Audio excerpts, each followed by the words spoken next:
All right. My name is Gabe Hagstrom. I'm one of the pastors here at the Resolve Church under our head pastor, Jesus. We have 4 of us, so it is my turn. I drew the short straw. This is it. So you guys get to enjoy this sermon. So good afternoon, Resolve Church. How are you doing? How are you doing, really? Do you guys all have that friend who asks that question? They do it all the time. How are you doing? How are you doing, really? And the answer usually is, I'm so tired. I am so tired. I was up. The kids are nuts. We're getting ready for church. Church is happening. We're getting ready for school. Me and the wife, we were up late playing Zelda, which sounds like a euphemism, but it's literally like playing Zelda. So we're tired, man. We got a lot going on. So even before I had kids, I remember thinking there was never enough time for sleep. There was never enough alone time. There was never enough water, cold water, enough good food to make me feel energized. And that might have been, I think that's how most people feel. When you talk to them, they say, I'm so tired, I can't remember the last time I wasn't tired. And that could be true. It could just be that when we're not tired, we don't mark those times off as like, oh, I feel pretty good. But for most people, they feel pretty tired. So as summer is ending, it's the middle of August, time is just about up on summer. Summer is usually a time traditionally of relaxation and recreation, but it's ending now. Some of us are heading back to school. Some of us are getting ready to make the sprint towards Christmas, which is only 19 weeks away. So I just wanted to talk about rhythm and rest.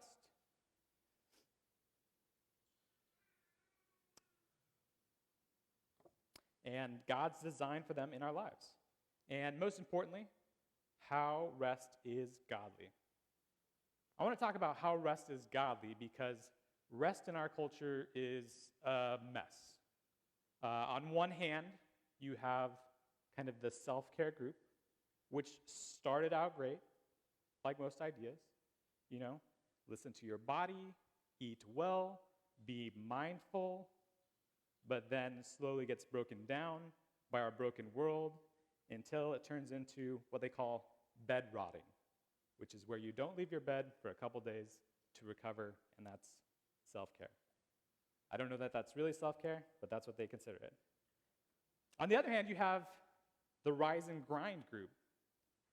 It's a hustle culture obsessed with working 24/7. You need to have a side hustle. If you don't have a side hustle, what are you doing? You eat at your desk. Again, it starts with a good idea, good work ethic, defined goals, discipline, and gets perverted until people find themselves completely burned out. So as usual, God has provided us not just a correct model for earthly rest, but he's also provided a deeper rest, a bottomless well which we can access that can overflow into our exhausted minds. So with that, we're going to read the passage, Mark 6. Go ahead and stand up, and we're going to read it as is our tradition.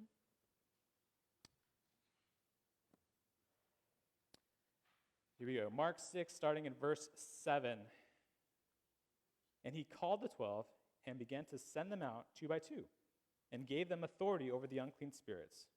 He charged them to take nothing for their journey except a staff, no bread, no bag, no money in their belts, but to wear sandals and not put on 2 tunics. And he said to them, whenever you enter a house, stay there until you depart from there.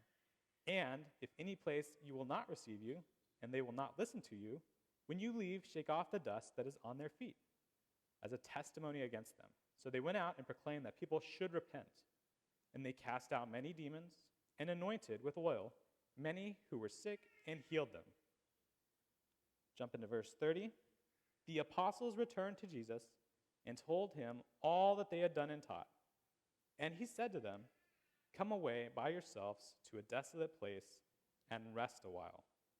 For many were coming and going, and they had no leisure even to eat. This is the word of the Lord. All right, so to build out the stage a little bit surrounding that passage, normally we do books of the Bible. We read through books of the Bible. We preach through books of the Bible. That's what we love to do here at the Resolve Church. I have 1 week, and I thought about doing that. I looked at some books of the Bible that I could tackle in 1 week. I looked at Obadiah. I looked at 2nd and 3rd John, and there are great books, but they just did not speak to me where we're all at, where the church is at. And so I started looking at some of the other stuff that I was reading and what it was teaching me, and that's how we ended up with this passage. So it's in Mark. Mark is the gospel from Peter's point of view. So even though it's called Mark, it's written by a guy named John Mark, and he is Peter's friend. In fact, later on in the book of Acts, it mentions Peter calls him basically like a son. He's a frequent character throughout the book of Acts. He's really fascinating. You can see at one point Paul gets upset at him and sends him home, and later on they make amends, and Paul thinks he's really great again. So very interesting guy, and then he writes the book of Mark from Peter's point of view. Together, they wrote it primarily for Gentiles. So if you go through and read it, you'll notice there's often translations of the Aramaic terms there. There's great explanations of the Jewish customs, and there's no genealogy. Matthew and Luke, they had the big genealogy, which was important to Jews.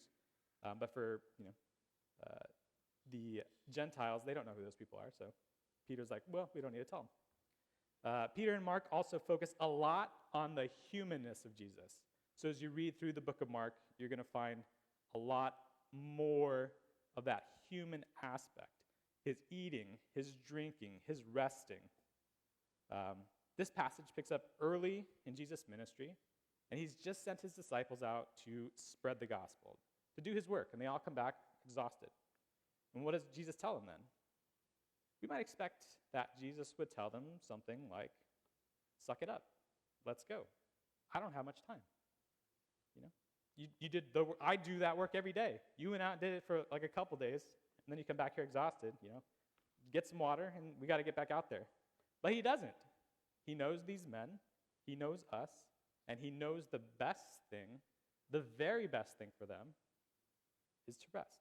And so he invites them to come away and rest. There's a lot of other passages about rest that I could have used to kind of start this discussion, and we'll touch on most of them in a bit, but this one I wanted to share and highlight because it's so humanized. It's all the other passages about rest fed through the lens of Jesus becoming human and showing us God in human form. He sends his guys to work, and they come back, and he leads them to rest. So I think the exhausted among us always want someone to lead us to rest, to tell us to go to bed or go take a nap or tap us on the arm and suggest, hey, why don't you go take an early break, head to lunch early. My wife will often suggest, hey, why don't you go get some alone time? And I love that. That is like one of my favorite things to hear her say.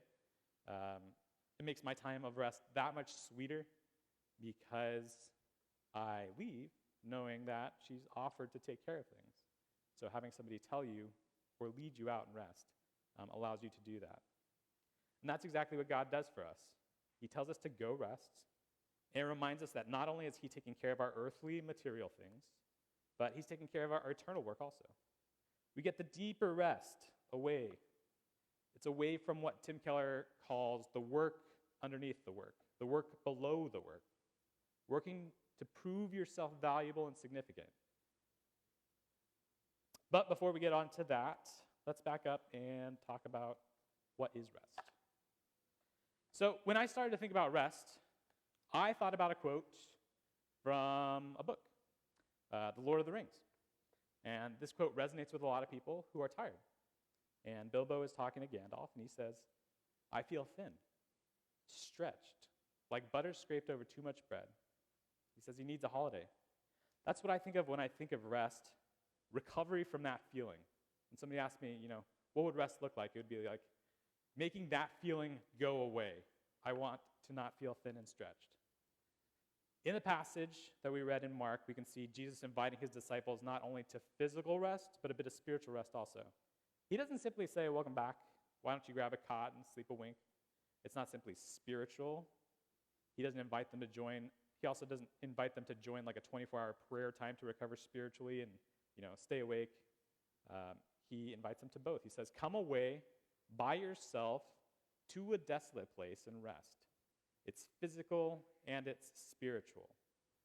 The word there, anapau, is to cease labor in order to recover strength, to cease working.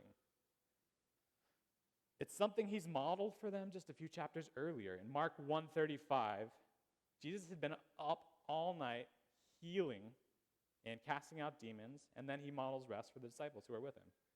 It says, and rising very early in the next morning, while it was still dark, he departed and went out to a desolate place, and there he prayed, and Simon and those who were with him searched for him, and they found him and said, everyone's looking for you. And he said to them, let us go on to the next town, that I may preach there also, for that is why I came out. He goes and he rests. He models going out to rest after working. So we see that rest is ceasing of work, and it's not simply physical, and it's not simply spiritual, but both. But what exactly is it? When we dig down into the nitty-gritty, what's the application? Does it have to happen in the morning? Should I be getting up early in the morning and resting? Should it happen at night? Like these guys, as they come home from work to Jesus and he tells them to go away and rest. Is that when I should do it? Does it have to be in a desolate place? How desolate a place does it have to be? Does it have to be a strict sundown to sundown Sabbath like the Israelites practiced? There's a few things we can concretely say. From the model here and Jesus' model earlier, and other places in the Bible, and this may sound totally obvious to hear, but there is no rest without work. So every time rest is mentioned in the Bible, it's paired with labor or work. Rest is not a ceasing from idleness. It's not a ceasing from recreation or a rest from resting. It's always from work. We can also see that it doesn't have to be in the morning. Just by looking at the two passages we've already looked at. Jesus went in the morning. These guys did not come back in the morning, and he still told them to go rest. So you were using Scripture to interpret Scripture. It also doesn't have to be in the evening. He's also not inviting to them to rest for a specified 24-hour sundown to sundown period. So he's not legalistic about it. He's not telling them, this is the Sabbath. You guys know the Sabbath. This is why I made it. This is just a great time for me to reinforce that idea. He's saying, no, you're tired. It's time to rest. And that, even though the Sabbath is a beautiful model, Colossians 2:17 tells us those are a shadow of things to come, and the substance belongs to Christ.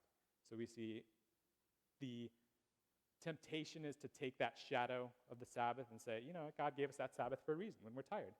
But Jesus says, no, that was a shadow. That was just to remind you of something. I'm the substance. I'm telling you to rest now when you're tired.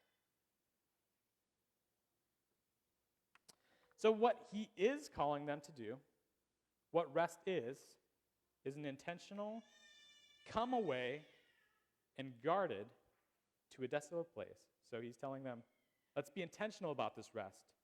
Come away with me. And he's guarding their rest. He's saying, let's go to a desolate place where we won't be bothered. It's a time to recover from more work. So we can see that rest is a time of ceasing work, a period of intentional and guarded physical and spiritual recharging in order to prepare for more work. When we think about rest, that is what we should be thinking about. No work, being intentional, being guarded, recovering physically and spiritually, so that we can go out and do more work. So this leads to my next question. Now that we know what rest is, this question has become my daughter's favorite, and it's really going great at my house. Why? Why is rest? She asks us why all the time. She's like, why is Saturday? Why is this car? And I'm like, I don't know. I don't know why this car is. But yeah, why did God prescribe the Sabbath? Why doesn't God just make us little work machines able to plow ahead until we die? There's no reason he couldn't have done that. He could have just said, made us, hey, you know what? Go out there, work, and you don't ever need rest, and you'll just work until you die, and that'll be something. That was totally within his means, but instead he created us to rest. So when I was thinking about rest, another idea that popped into my head, aside from the Bilbo quote, was the title of this Beatles song, 8 Days a Week. Mostly because I don't like it. Not necessarily the song. The song's pretty fine, It's so-so, like in the Beatles catalog. It's just kind of silly. It's about a guy who loves a girl, and wishes he could spend more time with her, and wishes there was an 8-day week. So 8 days a week. I wish there was more time. 8 days a week is not enough to show I care, is the kind of the words. I don't like it for two reasons. One, the idea of an 8-day a week stresses me out to like no end. We talk about being tired and needing rest now. Imagine an 8-day week. It's rough. Two, and this is where we start kind of rounding towards this idea of why do we rest. Two is because God created a 7-day week. It's perfect. And when he created that 7-day week, he also explicitly showed that some of it is for rest. Did God actually need to rest when he created the world in Genesis 1? He creates the world in 6 days, gets to the 7th day, and he rests. Did he need to rest? Did he need to catch his breath before the rest of time? No. Isaiah 40:28 tells us, "The Lord, the creator of the ends of the earth, neither faints nor is weary." There's no searching of his understanding. So even when he created the entire world in 6 days, at the end of that, he was not like, well, let's take a breather before we move on to the next thing. He could have kept going, but instead he chose intentionally to model rest for us. So why did he do it? One of the reasons he modeled rest for us was to create a rhythm. He's a God of rhythms. And actually, the first thing he creates, even before he does the Sabbath, the first thing he creates is a rhythm. He creates light, and it says, there was evening and there was morning, the first day. That's a rhythm. Days. 1 Corinthians 14:33 tells us he's a God of order, not confusion or chaos. Maybe that's why 8 days a week bothers me so much. It just sounds like chaos. 7 days, what God has given us, sounds like order. Rest can bring a rhythm. It brings an order. God resting in Genesis 2 is something he modeled before the fall of man. It's not simply a practical necessity or a tool he's handing down to help us deal with a broken world and our broken bodies. He's not looking ahead and saying, I created these people, I don't need to rest, but this is kind of like a life hack for them, 7th day, take a break. He's not doing it just for that because, he's not looking ahead to the broken world and trying to prepare us for that, because this Sabbath day happened before the world broke, before sin entered the world. God brings up rest again when he prescribes it in the 10 Commandments later on in Exodus 20. We'll get to Exodus 20 in a little bit. And also he prescribes rest for us when he lays out a number of festivals for the Israelites during which they will cease work. The festival, the Feast of the Lord, the Passover, the First Fruits, the Feast of Weeks, the Feast of Trumpets, the Day of Atonement, the Feast of Booths. God gives them all these things, and it's all to create a yearly rhythm. God is a God of order, rest, and rhythm. And you might be thinking, well, are rests, are breaks really that important in creating rhythm, in creating order? There's two things you can kind of think about when you're considering that. One, we have worship music. Jenna, Jenny, and Jared just played. Great. And one thing you'll notice when they play is that sometimes they stop playing in a song. Part of the song is some people stop playing. Those are actually called rests, and they help create order in the song. If they didn't stop playing, it would just sound like crazy bagpipes with no order, no rest, no anything. Just a droning and no beauty, just chaos. Sometimes when we're playing worship music and we want to add drama, we'll actually talk about, there's one part in the song we're all going to cut out. It's going to be totally silent. We're going to make a break. And then we'll all come back in together. It's a bit of rest to bring order to the song. And maybe you're not a music person. Maybe that's kind of like, well, that's fine. I got it. Maybe you're a words person. So think about this idea. Have you ever gotten a message from somebody and it's just a block of text? It's just one long, no white space, all the way down, no paragraphs. It's hard to read. It's chaotic. It's disorderly. It's without rest. You can't breathe. You look at it. You probably close the app, and you're like, I don't know what that was. So that's another reason God gave us rest, to bring order, rhythm to our lives, and get rid of chaos. One of the other reasons God gave us rest, outside of that, is so that we can work. We talked a little bit about this earlier. In the passage in Mark 6, where had these guys come from? They had come from working. They worked, they went, they cast out demons, they healed people, and they came back, and then they rested. In Mark 1, when Jesus went up on the hill, he had just come back from working. He worked, and then he rested. But then after that, where did both these guys go? In Mark 1, Jesus says, it's time to go, let's go to the next city. And in Mark 6, if you read ahead, the next thing that happens is they get up, a bunch of people are there, and they have to feed them. They have to feed the 4,000. So we rest so that we can work. And we see this in culture too. I know if you're training for something, if you're a swimmer or a runner and you're training for a big race, you train and you train and you train, and then as the race approaches, you do this thing called tapering, which is where you train a little less, rest a little more, so that you can explode and really go on that big day. So we have been given rest to create a rhythm, to create order, to get rid of chaos. We've been given rest so that we can work better. But deeper than that, God gave us rest for more.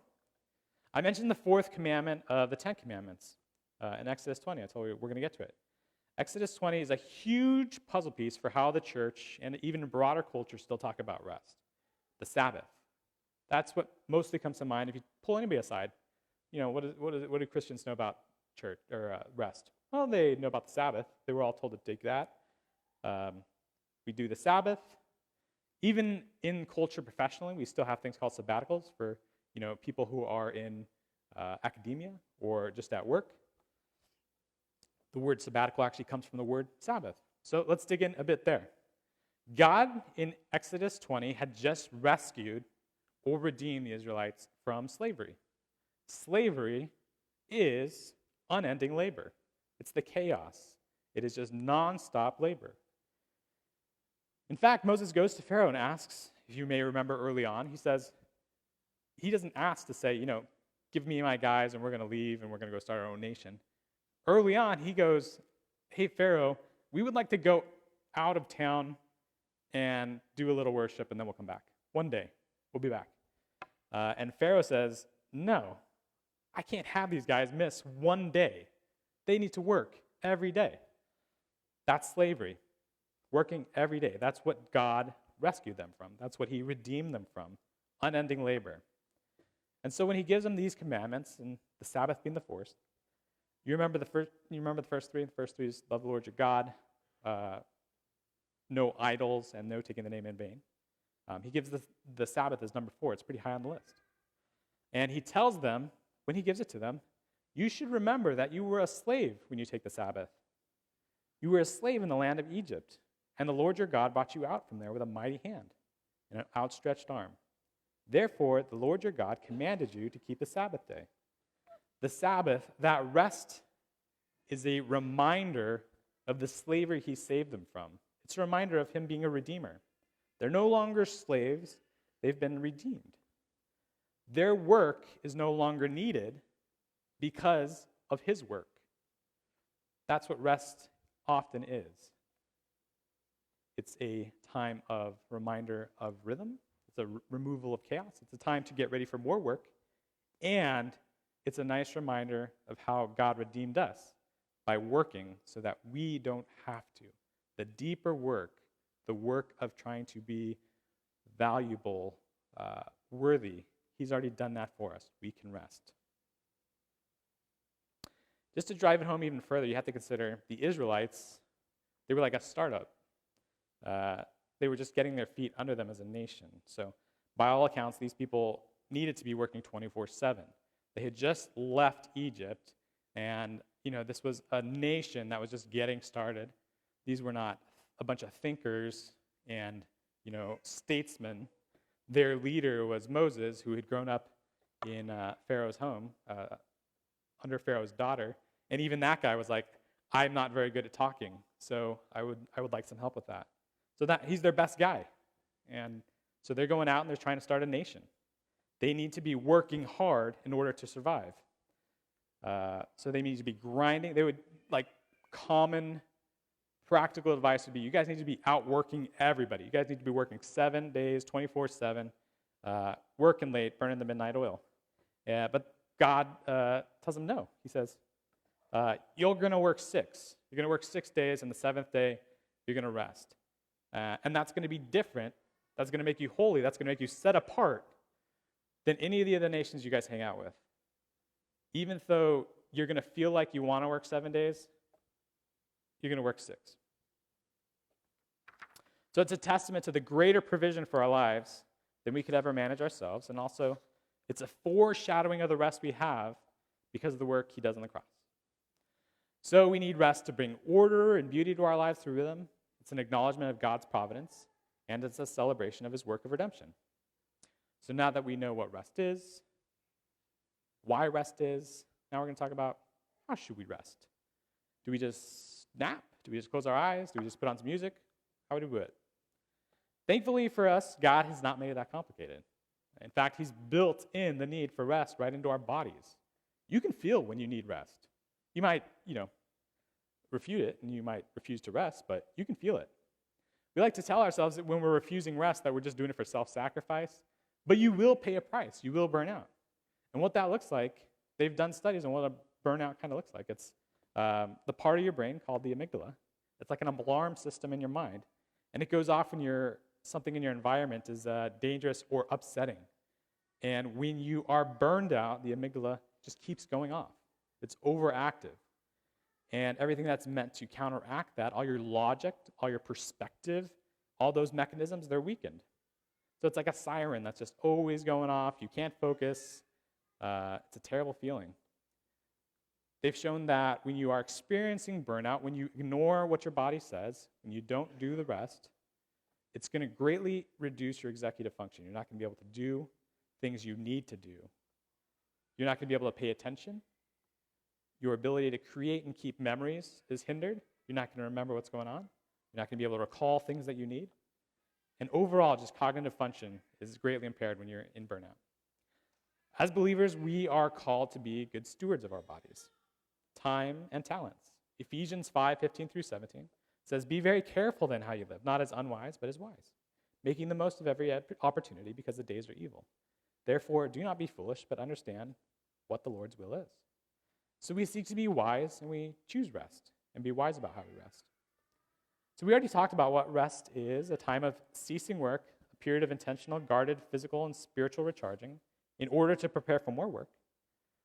There's a number of ways to go about that recharging. There's a number of ways how we can rest. So here's 5 kind of things to consider here. Number 1, do nothing. Seems pretty obvious. You can be like Winnie the Pooh, who said, people tell me nothing is impossible, but I do nothing every day. We can be like that guy. In Leviticus 25, 1 through 7, God commands the Israelites to leave the land alone for a year every 7 years. Do nothing with it. The soil needed a break. It needed time that was unplanned and unstructured. So you can do nothing. Just turn everything off, relax, and be alone with God. Part of that, maybe a little bit separate from that, is alone time. So maybe it's time alone, not doing nothing. Maybe it's doing something by yourself. In our passage today and earlier in Mark, we saw Jesus guide his disciples into getting away by themselves, going and having alone time. By yourself is often where God can recharge us. Alone time is my rest of choice. If I need to recharge, that's what I would go to. And I've learned something about alone time. Alone with a phone is not alone. There are things on the phone that can help with alone time, like Kindle app, Spotify, the Bible. Those things will help you with alone time. But there are also things like texting and Facebook and email and Asana and Jira and all these other things. They're not going to help you with alone time. So don't go with your phone. Just a practical piece of advice. Just go by yourself and have alone time. Maybe take a book. Maybe take some old style music, and just relax that way. So you can relax by doing nothing. You can rest by having alone time, and you can rest by having community. So not everybody is like me. Some people need time with others in order to rest. In fact, some of you heard the first things, alone time and do nothing, and you panicked a little bit. You're like, that doesn't sound restful. So that's where community comes in. In Galatians 6:2, we're called to bear one another's burdens. And the only way we can do that is that we're actually together, and if we're letting people know about the burdens that need bearing.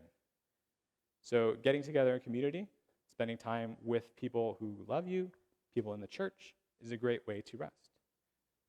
Community group, if you're not in a community group, that is a slam dunk place for some of you to rest, to go and be with people and talk about your week, or just be with people and, make sure the kids hang out and have a good time and nobody dies.